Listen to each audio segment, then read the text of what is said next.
Hello students, today we are going to discuss your worksheet number 36, class 8 science. In this force and pressure we are revising. Today we will revise how the force changes the speed and shape of the object. The force applied on an object in the same direction add one to another we have studied, and we need to specify the direction in which the force act. जब एक ही तरफ force लग रही है तो एक दूसरे में जुड़ जाती है और हमें ये भी बताना है कि किस दिशा में फोर्स लगाई गई है. A force applied on an object can change its speed. If the force is in the direction of motion, the speed of the object increases. And if the force in the direction opposite to the direction, then the result decrease in the speed of the object. एक ही दिशा में लगेगी तो वो बढ़ जाएगी और विपरीत दिशा में लगेंगी तो वो घट जाती है. एग्जाम्पल जैसे गोलकीपर डाइव और jumps to save the goal. The force applied by him can stop और reflect the ball saving a goal. On the other hand, in order to move a tyre faster it push. जैसे बच्चा जो है इस tyre को आगे की तरफ दौड़ भी रहा है और पुश भी कर रहा है तो टायर आगे जा रहा है. इस तरह गोलकीपर जब इस बॉल की दिशा में जंप लगाता है तो उसके टकराने से बॉल की दिशा बदल जाती है. Change is either the in the speed of an object और in direction motion. Both is describe as the change in the motion.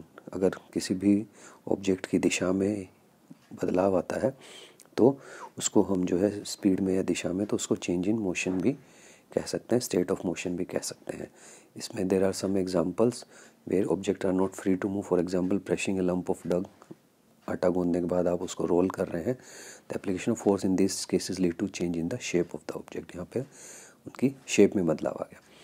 पहला क्वेश्चन है give two example of situation in which there is change in the state of motion of an object due to force. तो आप लिख सकते हैं pushing a box और stopping a rolling ball. दोनों में जो है चेंज इन स्टेट हो गया. एक में स्टेशनरी से मोशन में आया, दूसरे में मोशन से स्टेशनरी हो गया. State the effect of force in the following situation. Squeezing a piece of lemon क्या हो जाएगा? It will be change in shape. A batsman hitting a ball. इसमें आप जो है दोनों चीज़ें लिख सकते हैं. चेंज इन डायरेक्शन भी हो जाएगा, चेंज इन स्पीड भी हो सकता है. A car is stopped by applying brakes. इसमें आप लिखोगे change in speed. Blacksmith hammer a hot piece of iron.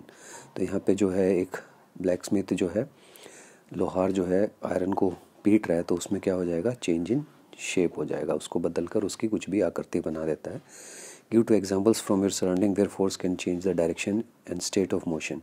तो उसमें आप एक एग्जांपल लिख सकते हैं hitting a ball by bat coming from bowler. और दूसरा in badminton each player while hitting shuttle is changing direction and state of motion. तो ये दो एग्जांपल आप लिख सकते हैं इसके अंदर. What happens if the applied force is in the direction opposite to the direction of motion? The motion will decrease. Now will see in the Hindi. आपने हिंदी में ये समझ तो लिया ही होगा. प्रश्न उत्तर देख लेते हैं सीधे हम. पहला है दो स्थितियों के उदाहरण दीजिए जिनमें बल के कारण किसी वस्तु की अवस्था में परिवर्तन आता है. तो उसमें लिखोगे एक तो बॉक्स को धक्का देना और एक रोलिंग गेंद रोकना. उसके बाद नींबू का टुकड़ा निचोड़ने को क्या कहेंगे आप? आकार में परिवर्तन. लोहार द्वारा हथौड़ा से लोहे के गर्म टुकड़े को पीटना भी जो है क्या होगा? आकार में परिवर्तन. एक कार का ब्रेक लगाने में रुक जाना क्या हो जाएगा? गति में परिवर्तन. और एक बल्लेबाज द्वारा गेंद को मारना दिशा और गति दोनों में हो सकता है. अपने आसपास कैसे उदाहरण दीजिए जिसमें बल, गति की दिशा और अवस्था बदल जाती है. तो इसमें गेंदबाज द्वारा बल्ले से मारना और बैडमिंटन में शटलर मारते हुए प्रत्येक खिलाड़ी उसकी दिशा और गति स्थिति बदल देता है. क्या होगा यदि लगाया गया बल वस्तु की गति की दिशा के विपरीत दिशा में है? तो गति जो है यहाँ पर कम हो जाएगी. ये लिखना है आपको. तो उम्मीद करते हैं वर्कशीट पसंद आएगी. देखने के लिए धन्यवाद.